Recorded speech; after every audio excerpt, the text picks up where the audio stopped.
అండి ఈ పొద్దు బీట్రూట్ ఫ్రై చేసాను. టేస్ట్ మాత్రం చాలా బాగుంది. అన్నంలో కలుపుకొని తింటే చాలా బాగుంటుంది. ఒక్కసారి ఇలా ట్రై చేయండి.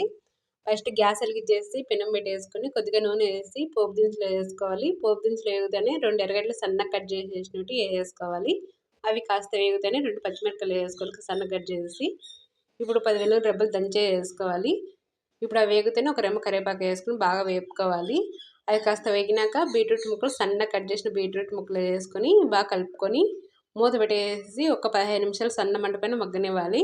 15 నిమిషాల తర్వాత మూత వేసి ఒకసారి కలిపేసుకొని మన రుచి సరిపోయిన ఉప్పు వేసుకొని కొద్దిగా పసుపు వేసి కలిపేసుకొని మళ్ళీ మూత పెట్టేసి ఒక 15 నిమిషాలు బాగా మగ్గనివ్వాలి. ఇప్పుడు మళ్ళీ మూత వేసేసి కలిపెట్టి వేసేసి మనం కారం పట్టించి కారం వేసుకొని కొద్దిగా కొబ్బరి పొడి వేసుకొని బాగా కలుపుకొని ఒక 5 నిమిషాలు మగ్గనివ్వాలి. మూత పెట్టేసి మనకు రెసిపీ అనేది రెడీ అయిపోతుంది. మీకు కానీ వీడియో నచ్చితే చిన్న లైక్ చేయండి, మన ఛానల్ సబ్స్క్రైబ్ చేసుకోండి.